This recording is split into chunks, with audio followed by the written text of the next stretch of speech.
আসসালামু আলাইকুম। পল্লবী মহিলা ডিগ্রি কলেজে আয়োজিত অনলাইন ক্লাসে সকল ছাত্রীদের স্বাগত।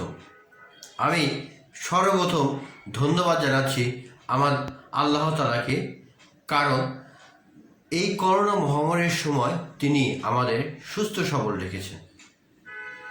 এই জন্য আমি আল্লাহর কাছে লাখ লাখ শুকরিয়া আদায় করতেছি। আমি আরও ধন্যবাদ জানাচ্ছি আমাদের মাননীয় অধ্যক্ষ, মাননীয় উপাধ্যক্ষ ও অনলাইন ক্লাসের সাথে সংযুক্ত সকল শিক্ষক মণ্ডলী ও আমার প্রাণপ্রিয় ছাত্রী। তোমাদেরকে সালাম ও শুভেচ্ছা জানিয়ে আমি আমার আজকের ক্লাস শুরু করছি। আজ তোমাদের মাঝে আমি হাজির হয়েছি অনার্স চতুর্থ বর্ষের ব্যবস্থাপনা বিভাগের ছাত্রীদের ব্যাংক ব্যবস্থাপনার বিষয় নিয়ে বা সাবজেক্টটি নিয়ে আমি তোমাদের মাঝে হাজির হয়েছি। তো আমরা প্রথম অধ্যায়ের বাণিজ্যিক ব্যাংক ব্যবস্থাপনার কাঠামো, এই কাঠামোর এর আগেও আমরা বিস্তারিত আলোচনা করেছি। আজকে আমরা এই একক ব্যাংক, শাখা ব্যাংক গত ক্লাসেও আমি আলোচনা করেছি। আজকে আলোচনা করব গ্রুপ ব্যাংক সম্পর্কে। আজকে আমরা গ্রুপ ব্যাংক কাকে বলে জানব, গ্রুপ ব্যাংকের বৈশিষ্ট্য, গ্রুপ ব্যাংকের সুবিধা এবং গ্রুপ ব্যাংকের অসুবিধাসমূহ নিয়ে আমি তোমাদের মাঝে হাজির হয়েছি। তো প্রিয় শিক্ষার্থী, আমরা প্রথমে জানব গ্রুপ ব্যাংক কাকে বলে, অর্থাৎ গ্রুপ ব্যাংকটা সম্পর্কে আমরা এখন বিস্তারিত আলোচনা করব।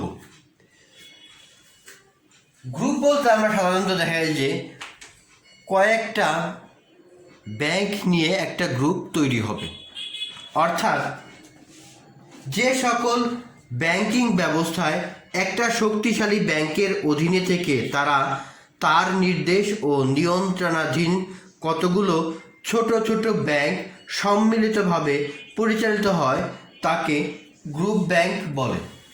অর্থাৎ এই গ্রুপ ব্যাংক ব্যবস্থাপনায় একটা শক্তিশালী ব্যাংক থাকবে, সেই ব্যাংক কতগুলা তাদের দুর্বল কতগুলো ব্যাংকের শেয়ার ক্রয় করে তাদের নিয়ন্ত্রণ ভার গ্রহণ করে একটা গ্রুপের মতো তৈরি করবে। অর্থাৎ দেখে যে আমি তোমাদেরকে এই ব্যাপারে বিস্তারিত আমি উদাহরণের সাহায্যে বুঝিয়ে দিচ্ছি। দেখো, শক্তিশালী ব্যাংকে হোল্ডিং ব্যাংক এবং অধীনস্থ ছোট ছোট যে সকল ব্যাংক থাকবে সেই সকল ব্যাংকগুলোকে সাবসিডিয়ারি ব্যাংক বলে। হোল্ডিং ব্যাংক শুরু থেকেই সাবসিডিয়ারি ব্যাংকগুলোকে গঠন অথবা পরবর্তী এদের অধিকাংশ শেয়ার কিনে তাদের উপর নিয়ন্ত্রণ প্রতিষ্ঠা করে। একে হোল্ডিং ব্যাংকও বলা হয়ে থাকে। সম্প্রসারিত ব্যাংকিং ও সেবা সুবিধা প্রদানের একক ব্যাংকের সীমাবদ্ধতার প্রেক্ষাপটে এই গ্রুপ ব্যাংক তৈরি হয়। সেটা কত সালে? 1930 সালে। 1930 সালে মার্কিন যুক্তরাষ্ট্র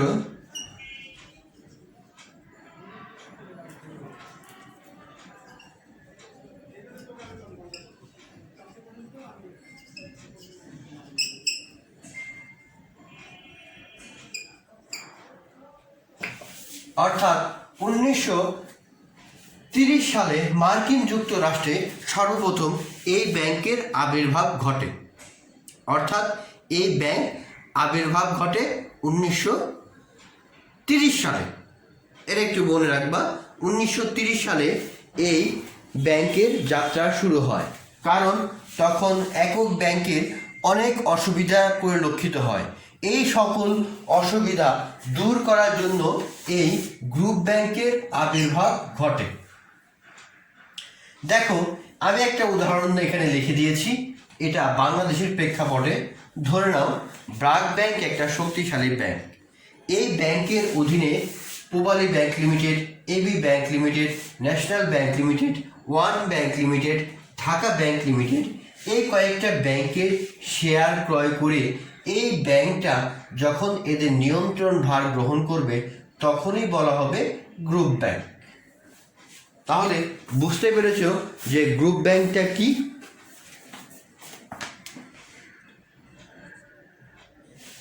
এই শক্তিশালী যে ব্যাংকটা এখানে থাকবে তাকে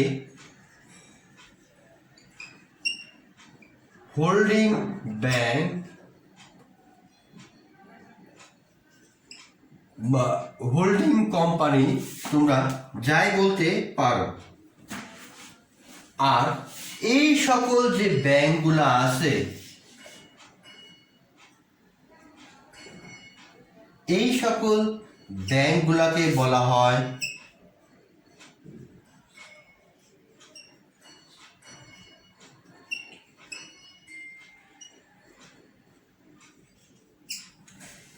সাবসিডিয়ারি ব্যাংক।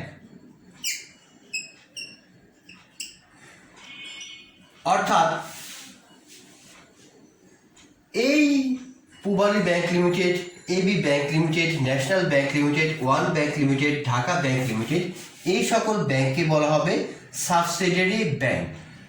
আর এই শক্তিশালী ব্যাংকটাকে বলা হবে যে এই সকল ব্যাংকগুলোকে নিয়ন্ত্রণ করবে তাকে বলা হবে হোল্ডিং ব্যাংক। এখন কোশ্চেনে যদি তোমাদের 1 মার্কের আসে হোল্ডিং ব্যাংক কাকে বলে এবং সাবসিডিয়ারি ব্যাংক কাকে বলে, আশা করি তোমরা এখানে দিতে পারবা।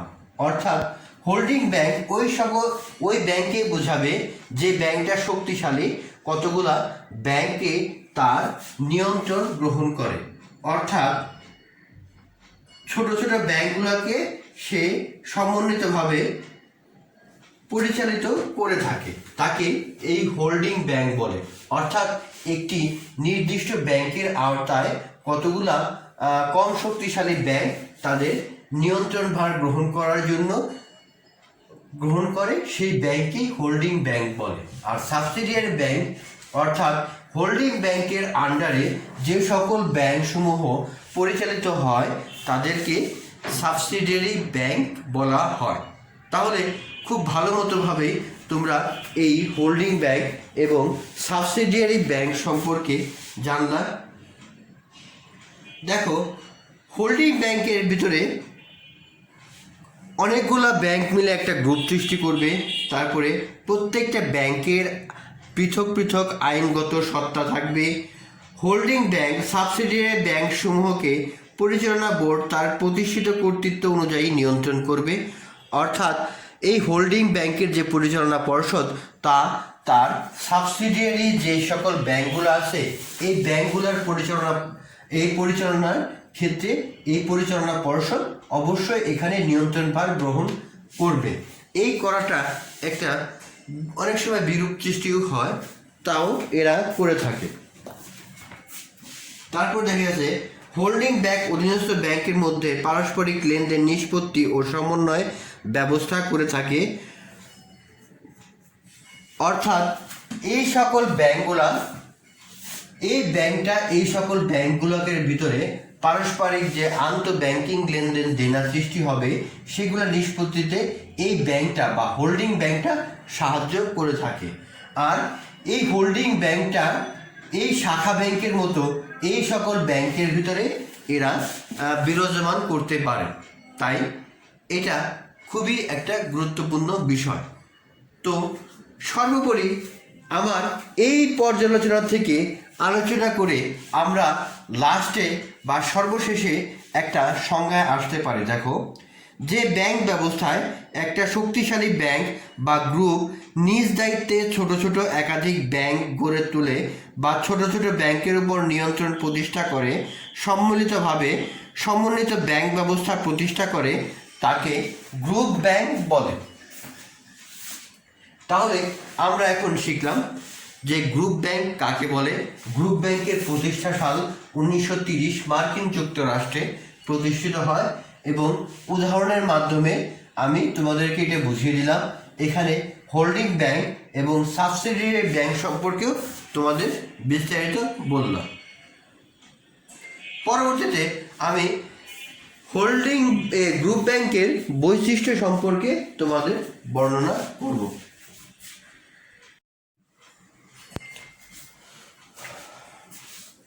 তো প্রিয় শিক্ষার্থী, আমরা এখন এই হোল্ডিং কোম্পানির প্রকৃতি সম্পর্কে আমরা গ্রুপ ব্যাংকের প্রকৃতি সম্পর্কে জানব। দেখো, বৈশিষ্ট্য সম্পর্কে জানব। গ্রুপ ব্যাংকের বৈশিষ্ট্য খুবই গুরুত্বপূর্ণ, কারণ এই বৈশিষ্ট্যের মাধ্যমে আমি এই ব্যাংকগুলোর নিয়ন্ত্রণ বা ব্যাংকগুলোর সম্পর্কে জানতে পারবো। তাই গ্রুপ ব্যাংকের বৈশিষ্ট্যগুলো খুবই গুরুত্বপূর্ণ। 1, দেখো প্রকৃতি। 2, উদ্দেশ্য। 3, ব্যবস্থাপনা ও নিয়ন্ত্রণ। 4, হোল্ডিং কোম্পানির ধরন। 5, সম্প্রসারিত কার্যক্রম। 6, নাম ও সুনাম। 7, পৃথক সত্তা ও ব্যবস্থাপনা। এই কয়েকটা খুবই গুরুত্বপূর্ণ বিষয়, তাই আমরা এখন এই সম্পর্কে বিস্তারিত আলোচনা করব। তো প্রিয় শিক্ষার্থী, প্রথমেই আমরা জানব যে 1 নাম্বার পয়েন্ট, যে গ্রুপ ব্যাংকের প্রকৃতি সম্পর্কে জানব। তো প্রকৃতি সম্পর্কে জানতে হলে প্রথমে আমাদেরকে জানতে হবে যে দেখা গেছে যে গ্রুপ ব্যাংকের ব্যবস্থায় হোল্ডিং কোম্পানি ও সাবসিডিয়ারি ব্যাংক মিলে একটি গ্রুপ সৃষ্টি হয়, যেখানে হোল্ডিং কোম্পানি সাবসিডিয়ারি কোম্পানিগুলোর অধিকাংশ শেয়ার মালিক হওয়ায় নিয়ন্ত্রণ প্রতিষ্ঠার ভূমিকা রাখে। অন্যান্য হোল্ডিং কোম্পানি নিয়ন্ত্রণ থেকে একে অন্যের সহযোগী ভূমিকা হিসাবে পালন করে। অর্থাৎ যদি ক ব্যাংক, মনে করো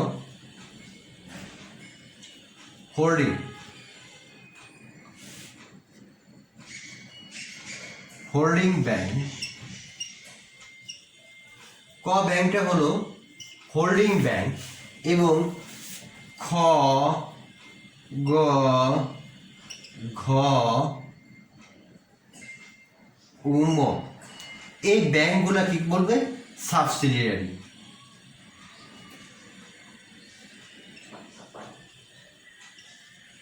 ব্যাংক।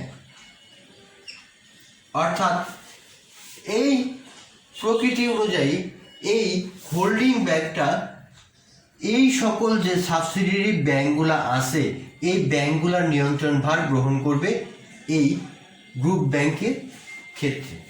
তো এই ব্যাংক এদেরকে নিয়ন্ত্রণ ভার গ্রহণ করবে এবং এই ব্যাংকগুলা এই ব্যাংকের নিয়ন্ত্রিত বা এই ব্যাংকের যে সকল আদেশ নিয়ম নীতি জারি করবে তা ওই সকল ব্যাংকগুলা তা মেনে চলবে। অর্থাৎ এই ক্ষেত্রে দেখা গেছে যে অন্যান্য হোল্ডিং কোম্পানি নিয়ন্ত্রণ থেকে একে অন্যের সহযোগী ভূমিকা পালন করে। অর্থাৎ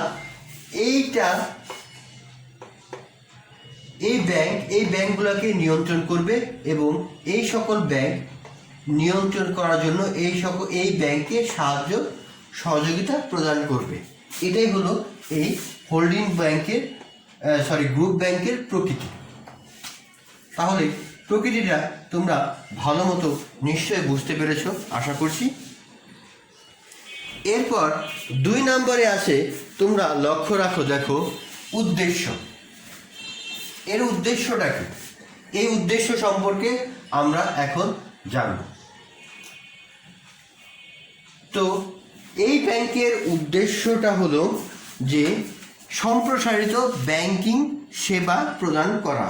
অর্থাৎ এ ধরনের ব্যাংকিংয়ের উদ্দেশ্য হলো একক নিয়ন্ত্রণের আওতায় দেশের বিভিন্ন স্থানে প্রতিষ্ঠিত একক ব্যাংক বা ছোট শাখার ব্যাংকগুলোকে নিয়ে একটি শক্তিশালী ব্যাংকিং নেটওয়ার্ক গড়ে তোলা, যাতে গ্রাহকদের জন্য সম্প্রসারিত ব্যাংকিং সুবিধা প্রদান করতে পারে। তার মানে হলো দেখা গেছে যে এর উদ্দেশ্যটা হলো যে সাপোজ এই হোল্ডিং ব্যাংকটা এই সকল ব্যাংকের যখন নিয়ন্ত্রণ ভার গ্রহণ করবে তখন কি করবে? একটা বড় নেটওয়ার্ক, ব্যাংকিং নেটওয়ার্ক চ্যানেল গড়ে তুলবে। এই ব্যাংকিং নেটওয়ার্ক চ্যানেলের মাধ্যমে গ্রাহকদের সম্প্রসারিত সেবা প্রদান করবে। অর্থাৎ সারা দেশব্যাপী যে সকল তাদের সাবসিডিয়ারি ব্যাংকের শাখাগুলো আছে এই শাখাগুলোর নিয়ন্ত্রণ ভার সেই ব্যাংক গ্রহণ করবে। দেখো 3 নাম্বার আছে ব্যবস্থাপনা ও নিয়ন্ত্রণ, অর্থাৎ ব্যবস্থাপনা ও নিয়ন্ত্রণ একটা খুবই গুরুত্বপূর্ণ। এই ক্ষেত্রে দেখো, ব্যবস্থাপনা ও নিয়ন্ত্রণের ক্ষেত্রে এরূপ ব্যাংক এর অধীনে ব্যাংকগুলো পৃথক অস্তিত্ব ও ব্যবস্থাপনা বজায় থাকলেও সার্বিক ব্যবস্থাপনা ও নিয়ন্ত্রণের দায়িত্ব কর্তৃত্ব হোল্ডিং ব্যাংকের হাতে থাকে। অধীনস্থ ব্যাংকগুলোর পরিচালনা পর্ষদের উপর হোল্ডিং ব্যাংক কর্তৃত্ব বজায় থাকে। এরূপ ব্যাংক যে নীতি বা পরিকল্পনা প্রণয়ন করে, অধীনস্থ ব্যাংকগুলো তা ব্যবস্থাপনা বা বাস্তবায়নের চেষ্টা করে। অর্থাৎ এই যে ব্যাংক আছে হোল্ডিং ব্যাংক, এই হোল্ডিং ব্যাংক তাদের ব্যবস্থাপনা পরিচালকরা যে সকল নীতি নিয়ম কানুন আইন প্রণয়ন করবে, তা এই সকল ব্যবস্থাপনার পরিচালকদের তা সেগুলা বাস্তবায়ন করার জন্য নির্দেশ প্রদান করবে। তার মানে কি, এই ব্যাংকের নির্দেশ এই সকল ব্যাংকগুলোকে মানতে তারা বাধ্য থাকে। তাই ব্যবস্থাপনা ও নিয়ন্ত্রণের ক্ষেত্রে এই হোল্ডিং ব্যাংক গুরুত্বপূর্ণ ভূমিকা পালন করে। তারা যে সকল নিয়ম কানুন এবং আইন প্রণয়ন করে, তা এই সকল ব্যাংকে বা সাবসিডিয়ারি ব্যাংকগুলোকে নিয়ম নীতি মানতে বাধ্য করে। তাহলে ভালো মতো তোমরা নিশ্চয়ই বুঝতে পেরেছ। তারপর দেখো, হোল্ডিং কোম্পানির ধরন, অর্থাৎ গ্রুপ ব্যাংকিংয়ে একক হোল্ডিং কোম্পানিকে ঘিরে আবর্তিত হয়। এরূপ কোম্পানি কোনো ব্যাংক প্রতিষ্ঠা হতে পারে, আবার নাও হতে পারে। হোল্ডিং কোম্পানি ব্যাংক হলে তা ব্যাংক ব্যবসার জন্য সহায়ক, কিন্তু এরূপ কোম্পানি কোনো অব্যাংকিং প্রতিষ্ঠান হলে তা ব্যাংক ব্যবসার জন্য ভালো ফল আশা করা যায় না। সাপোজ দেখা গেছে যে একটু রাখো ক হোল্ডিং, তার মানে খ গ ঘ ঙ চ, এই সকল ব্যাংকগুলোকে পারস্পরিক সহযোগিতা করবে এবং এই ক ব্যাংক বা হোল্ডিং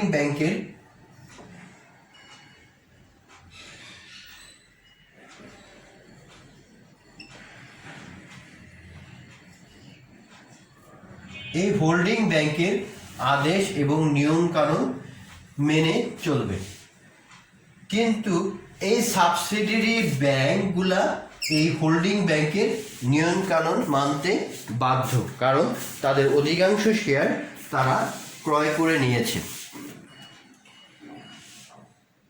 এই ক্ষেত্রে যদি মনে করো, আমি উদাহরণ দিয়েছিলাম যে একটু আগে যে ব্যাংকটার উদাহরণটা দিয়েছিলাম আমি, সেটা খুবই গুরুত্বপূর্ণ। যেমন ব্র্যাক ব্যাংক অনেকগুলো ব্যাংকের শেয়ার ক্রয়ের মাধ্যমে তাদের নিয়ন্ত্রণ ভার গ্রহণ করে।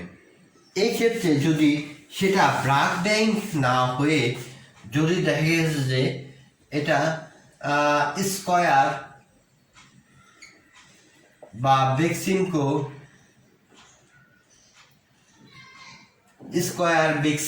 তারপরে দেখা গেছে বসুন্ধরা গ্রুপ, যমুনা গ্রুপ, এরা যদি ক্রয় করে নিয়ন্ত্রণ ভার গ্রহণ করে, সেই ক্ষেত্রে ব্যাংকিং সেবা খুবই দুরূহ বিষয় হয়ে যায়। কারণ তখন তারা তাদের নিজেদের স্বার্থের কথাই চিন্তা করে, তারা ব্যাংকিংয়ের জন্য কোনো কিছুই চিন্তা করে না। দেখো 5 নাম্বার, সম্প্রসারিত কার্যক্রম।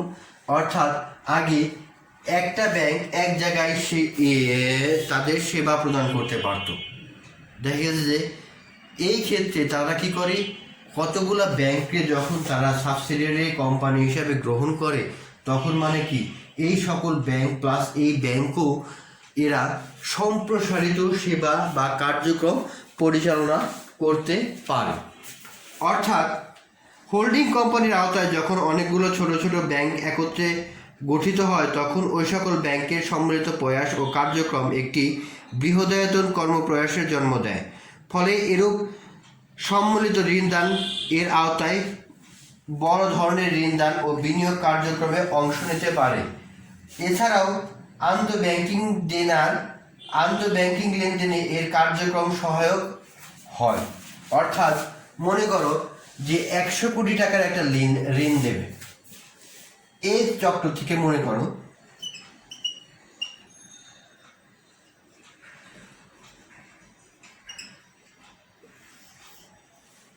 একজন ব্যবসায়ীকে 100 কোটি টাকা ঋণ দেবে।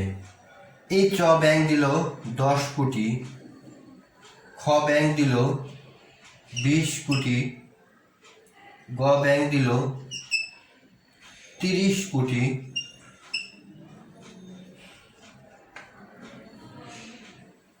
ঘ ব্যাংক দিল 40 কোটি,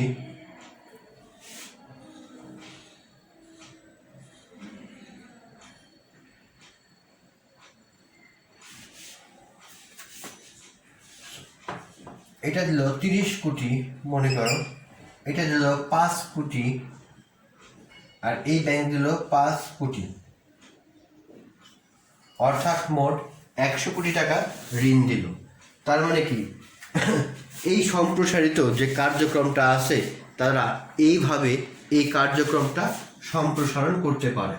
নাম ও সুনাম প্রত্যেকটা ব্যাংক যদি যথাযথভাবে তাদের ব্যাংক ব্যবসা পরিচালনা করতে পারে সেই ক্ষেত্রে নাম ও সুনামের ব্যাপক পরিলক্ষিত হয়। পৃথক সত্তা ও ব্যবস্থাপনা এই ধরনের ব্যাংকিং ব্যবস্থাপনায় হোল্ডিং কোম্পানি ও সাবসিডিয়ারি কোম্পানির প্রত্যেককে নিজস্ব নাম, আইনগত পৃথক সত্তা ও ব্যবস্থাপনা থাকে। হোল্ডিং কোম্পানি শুধুমাত্র অধীনস্থ ব্যাংকগুলোকে পরিচালনা পর্ষদ এবং সেই সুবাদে ব্যবস্থাপনা পরিচালকের মতো পদ নিয়ন্ত্রণ করে। অন্য সকল ব্যবস্থাপনা পদ অর্থাৎ কার্যক্রম তাদের নিজস্ব স্বকীয়তা থাকবে, অর্থাৎ পৃথক সত্তা এবং ব্যবস্থাপনা বজায় থাকবে। সেই ক্ষেত্রে দেখা গেছে যে হোল্ডিং কোম্পানি তাদের খালি পরিচালনা পর্ষদটাই নিয়ন্ত্রণ করতে পারে, আর সকল যেমন দেখা গেছে যে ব্যাংক ম্যানেজার, তারপরে ব্যাংকে ম্যানেজারের তাদের যে ব্যাংকে একটা ব্রাঞ্চে তাদের কাঠামোগত কতজন অফিসার থাকবে সেই ব্যাপারে আলাদা তারা ব্যবস্থাপনা করতে পারে। তো প্রিয় শিক্ষার্থী, আশা করছি তোমরা এই ক্লাসের মাধ্যমে, আমার এইটুকুর মাধ্যমে তোমরা ভালো মতো বুঝতে পেরেছ।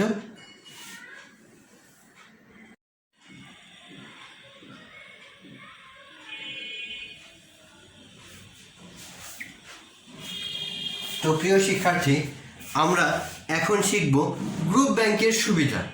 অর্থাৎ এই গ্রুপ ব্যাংক থেকে এই বাজার থেকে কি কি সুবিধা অর্জন করতে পারে তা আমরা একটু দেখব।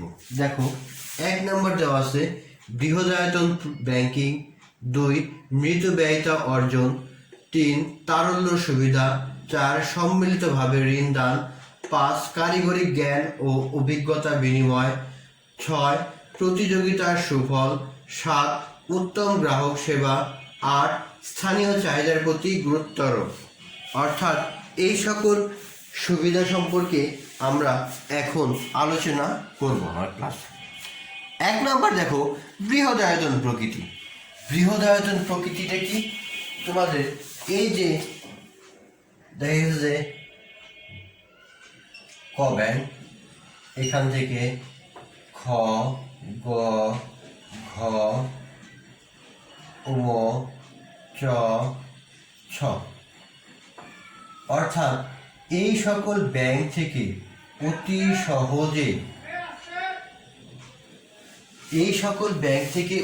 সহজেই তারা এই স্থানীয় চাহিদা বা বৃহদায়তনের একটা বড় প্রকৃতি তৈরি করে। এই ক্ষেত্রে অর্থাৎ এই ক্ষেত্রে ব্যাংকগুলো তাদের বৃহদায়তন ব্যাংকিংয়ের সেবা কার্যক্রমের মাধ্যমে তাদের ব্যাংকিং কার্যক্রম পরিচালনা করতে পারে। সেই ক্ষেত্রে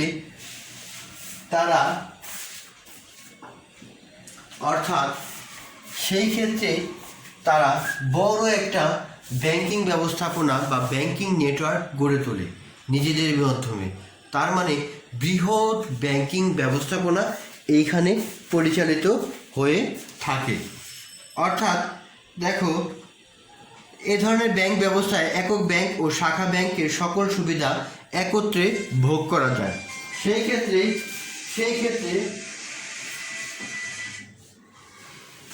ক্ষেত্রে ব্যাংকগুলা তো বৃহদায়তন প্রকৃতি। অর্থাৎ এ ধরনের ব্যাংক ব্যবস্থায় একক ব্যাংক ও শাখা ব্যাংকের সকল সুবিধা একত্রে ভোগ করা সম্ভব। সদস্য ব্যাংকগুলো তাদের নিজস্ব অবস্থান থেকে হোল্ডিং কোম্পানির প্রণীত নীতির আওতায় নিজস্ব সুবিধা যেমন কাজে লাগাতে পারে, তেমনি সকল সদস্যদের সম্মিলিত প্রচেষ্টায় অর্থ স্থানান্তর, অর্থ সংগ্রহ ইত্যাদি বিভিন্ন ক্ষেত্রে বৃহদায়তন ব্যাংকিং সুবিধা লাভে সক্ষম হয়। অর্থাৎ এই যে বৃহদায়তন ব্যাংকিং ব্যবস্থাপনার একটা নেটওয়ার্কে যে বড় একটা নেটওয়ার্ক গড়ে তুলবে, এই নেটওয়ার্কের মাধ্যমে তারা বৃহদায়তন সেবা বা বৃহদায়তন সেবার প্রকৃতি এরা গ্রাহকের মাঝে পৌঁছাতে সক্ষম হবে। এরা আন্তঃব্যাংকিং লেনদেনে এরা ব্যাপক ভূমিকা রাখবে। তারপর দেখা গেছে যে অর্থ সংগ্রহ, অর্থ স্থানান্তরের ক্ষেত্রে ব্যাপক ভূমিকা পালন করতে থাকবে। 2 নাম্বার, মিতব্যয়িতা অর্জন একটা খুবই গুরুত্বপূর্ণ। যে ব্যাংক যত বেশি মিতব্যয়িতা অর্জন করতে পারে, মুনাফা লাভের ক্ষেত্রে তার সাফল্য অনেক বেশি পরিলক্ষিত হয়। দেখো, এক্ষেত্রে সদস্য ব্যাংকগুলোকে সম্মিলিত কার্যক্রম পরিচালনার মাধ্যমে তাদের ব্যয়ের পরিমাণ অনেক কমাতে পারে। কর্মী নিয়োগ, প্রশিক্ষণ, ক্রয় সামগ্রী, বিজ্ঞাপন বিভিন্ন খাতে যৌথ ব্যবস্থা ব্যয় কমাতে অনেক সাহায্য করে। হোল্ডিং কোম্পানি কর্তৃক পরিচালনা পর্ষদ নিয়ন্ত্রণের কারণে সদস্য ব্যাংকগুলোর প্রশাসনিক ব্যয়ও অনেক হ্রাস পায়। এই ক্ষেত্রে মিতব্যয়িতা অর্জন দেখা গেছে যে এই ব্যাংক যদি একটা বিজ্ঞাপনের মাধ্যমে সমস্ত ব্যাংকের বিজ্ঞাপনে কাজ করবে, তারপর দেখা গেছে যে এই ব্যাংক একটা মাত্র প্রশিক্ষণ কেন্দ্র স্থাপন করে এদের কর্মীর সংস্থানে তাদের প্রশিক্ষণের ব্যবস্থা করবে। তার মানে এক খরচে তাদের সবগুলো খরচ হয়ে যাচ্ছে। এই ক্ষেত্রে মিতব্যয়িতার পরিমাণ অনেক কম হচ্ছে।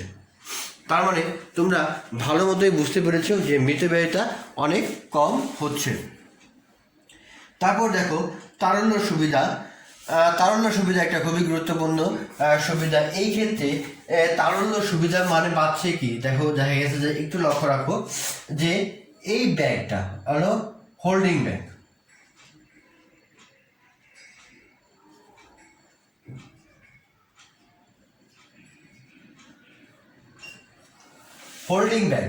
এই হোল্ডিং ব্যাংক আর এগুলো হলো সাবসিডিয়ারি ব্যাংক,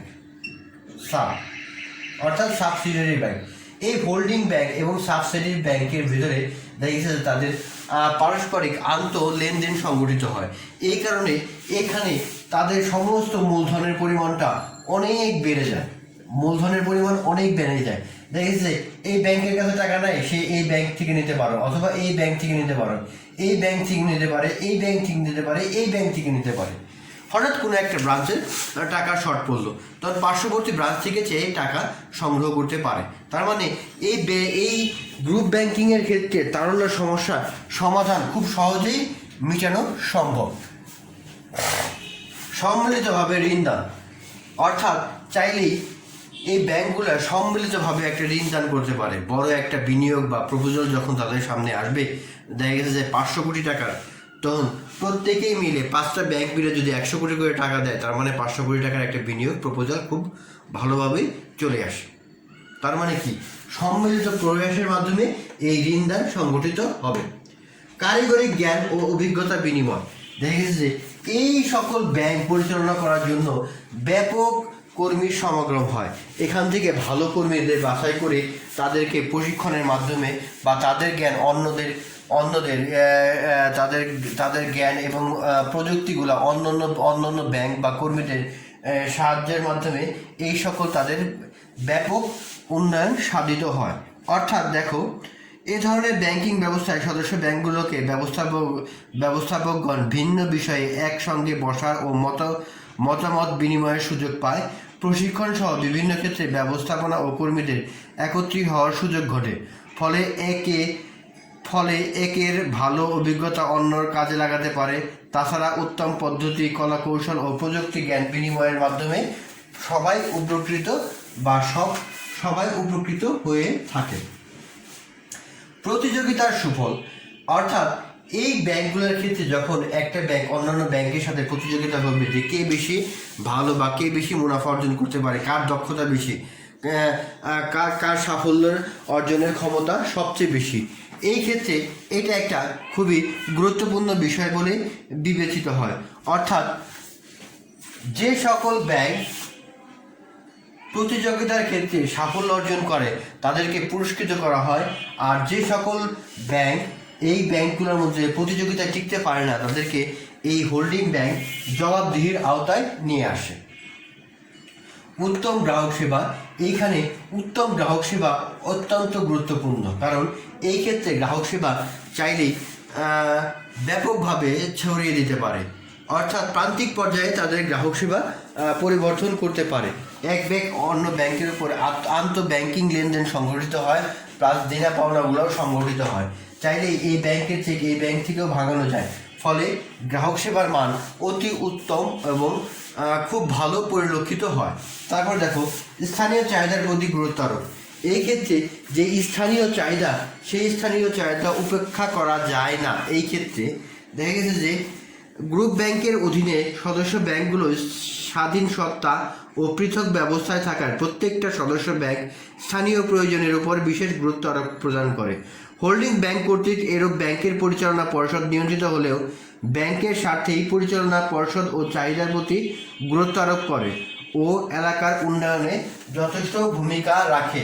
অর্থাৎ যে স্থানীয় যে চাহিদা, এই চাহিদা পূরণে এই গ্রুপ ব্যাংকটা ব্যাপক পরিমাণে ভূমিকা পালন করে। অর্থাৎ স্থানীয় চাহিদা এই ব্যাংকগুলোতে পরিলক্ষিত হয় না। তাছাড়া এই স্থানীয় চাহিদা মেটানোর পরেও এগুলা স্থানীয় গ্রাহকদের বিভিন্ন সামাজিক এবং উন্নয়নমূলক কার্য এই ব্যাংক দ্বারা গঠিত বা ব্যাংক দ্বারা কার্যক্রম পরিচালিত হয়। যেমন দেখা গেছে যে গ্রুপ ব্যাংক তাদের অধীনস্থ ব্যাংকের মাধ্যমে বাড়িতে দেখা গেছে যে গ্রাহকদের বিভিন্ন গাছের চারা উপহার দিল বা বিভিন্ন পরামর্শ বা আর্থিক লেনদেনের ভিতরে বিভিন্ন সলা পরামর্শ প্রদান করতে পারে। তো গ্রুপ ব্যাংকের সুবিধা সম্পর্কে আমরা জানলাম। আমরা এখন সংক্ষিপ্তভাবে গ্রুপ ব্যাংকের অসুবিধা সম্পর্কে জানব।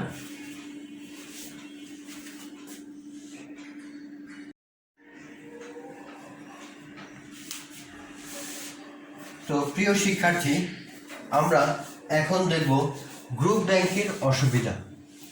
গ্রুপ ব্যাংকের অসুবিধা হলো অদক্ষ ব্যবস্থাপনা, 2 অপ্রয়োজনীয় নিয়ন্ত্রণ, 3 হোল্ডিং কোম্পানির স্বার্থ রক্ষা, 4 হোল্ডিং কোম্পানির সমস্যা ভার বহন, 5 আন্তঃবিনিয়োগ ও ঋণ দানে বাধ্যকরণ, 6 একচাটিয়া প্রবণতা সৃষ্টি, 7 সমন্বয়হীনতার প্রতি ঝোঁক, 8 ব্যাংক ও ব্যাংক প্রতিষ্ঠানের মিলনের দ্বার। এই কয়েকটা আছে যে আমরা এই অসুবিধা সম্পর্কে এখন বিস্তারিত জানব। 1 নম্বর দেখো আছে অদক্ষ ব্যবস্থাপনা। অর্থাৎ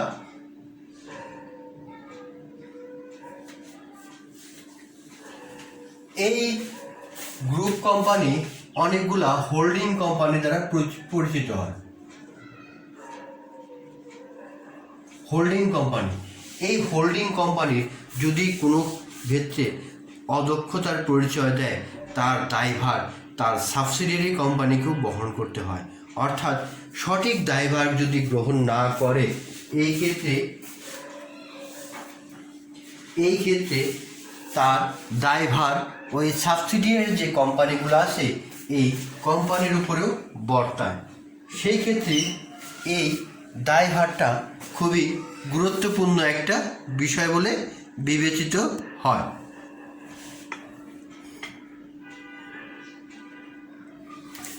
তারপর দেখা গেছে যে অপ্রয়োজনীয় নিয়ন্ত্রণ। অর্থাৎ যে ক্ষেত্রে নিয়ন্ত্রণের প্রয়োজন নেই সেই ক্ষেত্রেও দেখা গেছে যে হোল্ডিং কোম্পানি সাবসিডিয়ারি কোম্পানিতে নিয়ন্ত্রণ করতেছে। এর ফলে সাবসিডিয়ারি কোম্পানি তাদের স্বাভাবিক কার্যক্রমে এখানে বাধা সৃষ্টি হবে।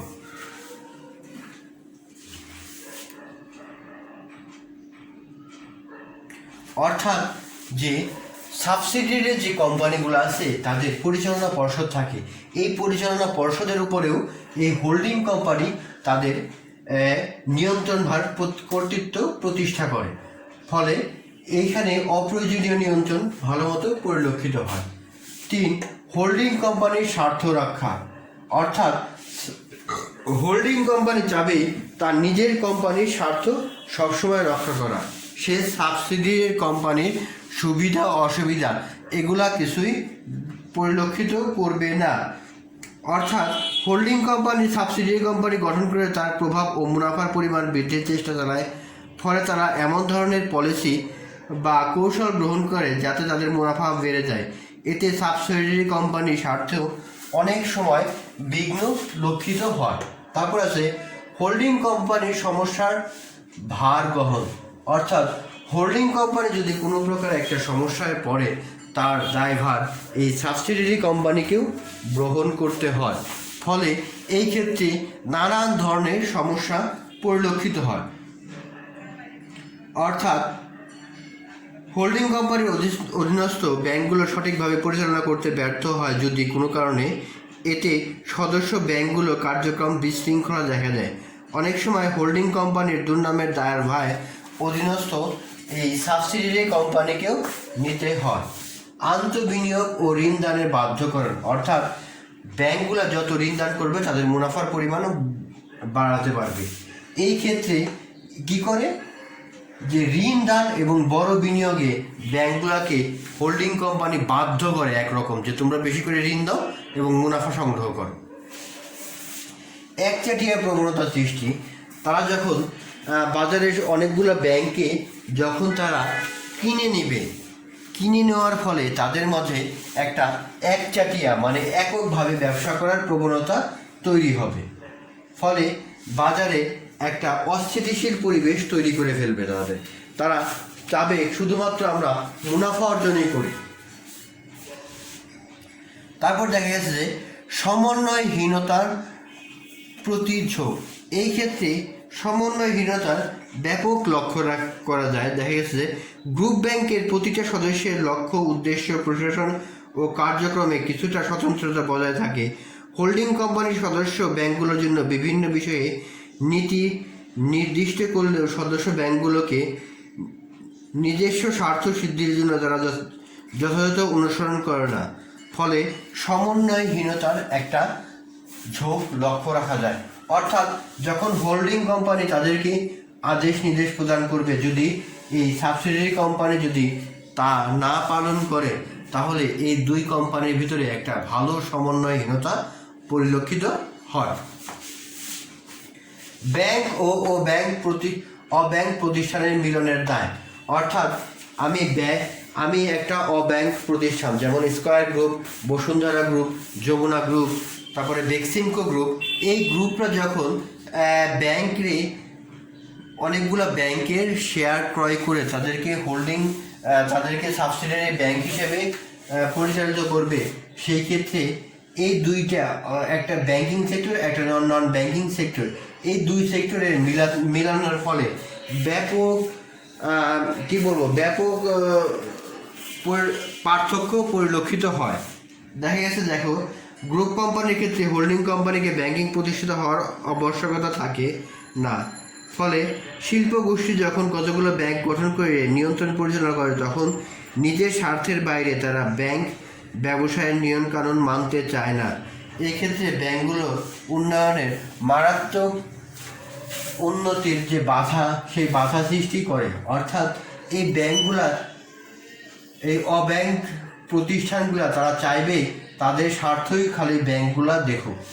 ফলে ব্যাংকের যে নিজস্ব একটা সত্তা, নিজস্ব একটা অগ্রগতি, নিজস্ব উন্নতি, সেই উন্নতি পরিলক্ষিত বা বাধাগ্রস্ত এখানে লক্ষ্য করা যায়। তো প্রিয় শিক্ষার্থী, আমরা আজকের ক্লাসের মাধ্যমে শিখলাম গ্রুপ ব্যাংক কাকে বলে, গ্রুপ ব্যাংকের বৈশিষ্ট্য এবং গ্রুপ ব্যাংকের সুবিধা এবং গ্রুপ ব্যাংকের অসুবিধা। আশা করছি তোমরা ভালো মতো বুঝতে পেরেছো। যদি তোমরা না বুঝতে পারো তাহলে কমেন্টস বক্সের মাধ্যমে কমেন্ট করে আমাদের সাথে বা ইনবক্সেও তোমরা কমেন্ট করে যোগাযোগ করতে পারো। তো সেই পর্যন্ত তোমরা পরবর্তী ক্লাসে আশা করি বিস্তারিত আলোচনা করব। সেই পর্যন্ত তোমরা সুস্থ থেকো, ভালো থেকো। আমি মহান আল্লাহ তাআলার কাছে তোমাদের জন্য দোয়া করি, এই করোনা মহামারীর ভিতরেও আল্লাহ যেন তোমাদের সুস্থ সবল রাখে। আমি তোমাদের জন্য আল্লাহর কাছে দোয়া করি, তোমরা আমার জন্য আল্লাহর কাছে দোয়া করো। এই কামনায় সবাইকে সুস্থ ও সবল কামনা করছি। কামনা করে আমি আমার আজকের মতো ক্লাস এখানেই শেষ করছি।